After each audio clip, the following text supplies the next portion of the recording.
Mm.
Mm.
mm,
mm,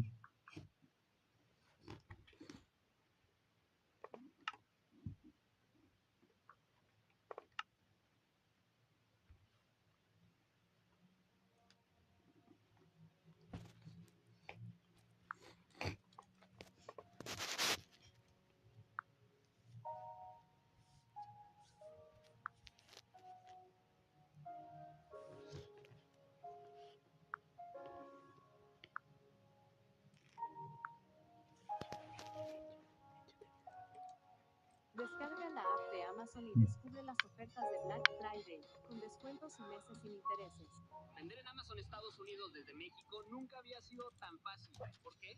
Porque Amazon ha lanzado la semana pasada programas para que las ventas que tengas en Amazon Estados Unidos, la utilidad te la van a depositar en tu banco en México. Pero no es tan simple como publicar productos y esperar a que se vendan, sino yo voy a abrir un taller gratis donde te invito. Te voy a explicar paso a paso cuál es la manera correcta para vender en Amazon. Yo llevo aprendiendo los últimos 10 años de las marcas más grandes en Amazon Estados Unidos, Amazon Europa, y esas mejores prácticas las estoy trayendo a México para enseñártelas a ti. Ahí te espero.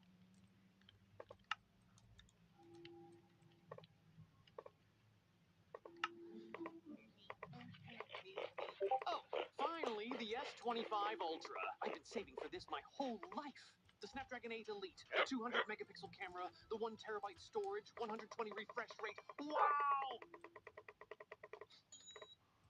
Are you broke? Like, how can you not afford an Apple?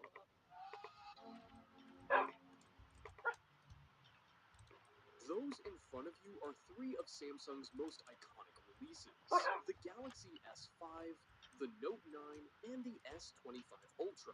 At first, they might seem like just regular flagship models, with different designs, release dates, and price tags. But these models mark one of the biggest shifts in Samsung's history.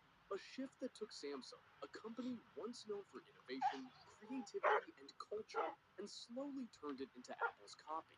Or, as we can call it, the amplification of Samsung.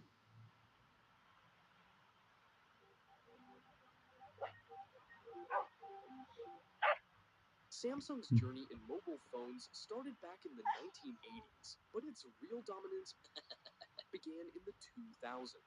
We can call this the warm-up era, as most phones at that time had styluses or physical buttons. Obviously, nothing special here. But in 2007, Apple dropped its first iPhone. The 2007 mm, iPhone was not the first touchscreen phone invented, nor the first phone with apps on it, but it was the first phone to combine a sleek design, multiple features with a cool user interface and experience, and of course, a stable apps ecosystem. This was a massive revelation at that time, and we even made a video about it before. mm. Everyone was fascinated by the iPhone's features, except for, and you know it, Samsung, because they knew that if they didn't catch up fast, they might end up as the next Nokia. 3 years later, Samsung introduced its first Android flagship, the Galaxy S, or as it was called back then, the iPhone Challenger. Both phones were very similar, with no flashlight, a physical home button, and a touch screen. A bit slower, but Apple was 2 steps ahead of Samsung. Because we're talking about the 2010, and Samsung had just started. While Apple was already dominating with the iPhone 4, but Samsung didn't give up and got very aggressive the following years, releasing a new S model every year with bigger and more upgrades. This period felt like the Cold War for both companies, Samsung releasing a new model every year, while Apple releasing the S version of their previous iPhones, expandable storage, removable batteries, 1080p quality, FaceTime, metal design, Touch ID, improvement, improvement, improvement. Until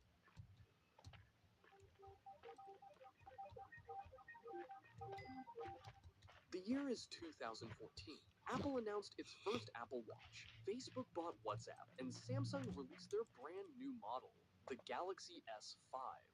Back at that time, Samsung was the dominant with a 24% market share, right before Apple at only 15%. Now Apple exceeds it with 27% and Samsung at 23%. This phone was a masterpiece at that time. Compared with the S4 and the S3, this model had a lot of exciting features: a fingerprint scanner, water resistant, and faster USB transfer. This phone, without any doubt, marked the start of the ultimate innovation era for Samsung, as most models that came after it were unique and brought real upgrades. On the other side, Apple was evolving too. At that time, both companies were making magic. For example, when the iPhone 6 didn't have a heart rate sensor and water resistance feature, Apple introduced the Apple Pay with NFC, which was the peak technology for users at that time. Samsung eventually followed the next year with the S6, which was the first phone to feature a dual-edge display with a premium glass and metal design and a fast wireless charging. Of course, the downside was the removal of the micro SD slot and the removable battery. But the micro SD made a comeback with the Galaxy S7, with a bigger battery, always on display, and the introduction of the game launcher. At that time, Apple introduced the iPhone 7 and 7 Plus, and although it was the first iPhone with portrait mode and stereo speakers, Apple made a controversial move with the removal of the headphone jack under the cover of environmental protection. But that was far from the truth, because in that same year, Apple introduced the AirPods, meaning now you were forced to buy them. It's true that this move shocked many of Apple users, but little did we know that Apple has just started one of the worst trends in the smartphone history, and we'll see its impact later. 2017, the S8 versus the iPhone 10, one of the best upgrades that happened in the smartphone's history. The first iPhone with an OLED display, the first iPhone to feature the Face ID and the removal of the home button. Same on the other side. First Samsung phone with iris scanning and facial recognition. First Samsung with an infinity display. And first model to feature a USB-C port. Just when we thought that's the peak, Samsung kept pushing. And this time, with the most feature-packed Samsung ever, the Galaxy Note 9. That phone was the first of its kind to feature the 512GB storage option, and with the addition of microSD expansion, that was an insane combo.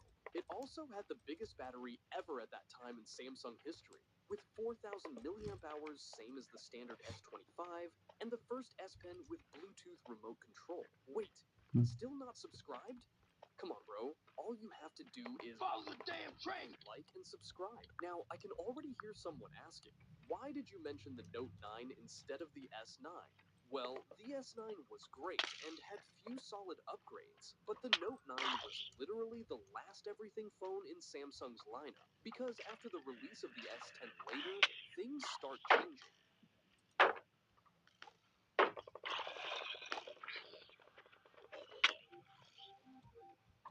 2020, the year that deserved the worst year ever title by the Times Magazine. I was hosted there too.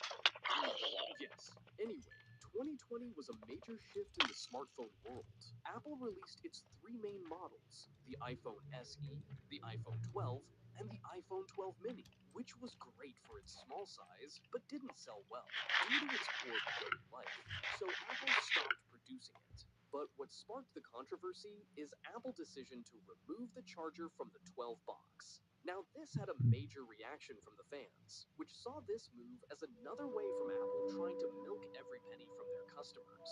But as we said before, Apple had already started this trend of removing existing features, so at this point, nothing was surprising. What was surprising, though, was Samsung. Samsung released 4 S20 series, the Note 20 Ultra, the Z Fold, and the A50 20 Hz refresh rate display, and also the first model to remove the headphone jack and hearth rate sensor. Placer. Elegiríamos otra vez México, porque los sabores de aquí siempre nos hacen volver. Aquí se anuncia Agencia Municipal de Arte, Hornocolor Dorado, herencia del centro de la historia. Sidra Podet, el tomate cocina, manzana de México, todos con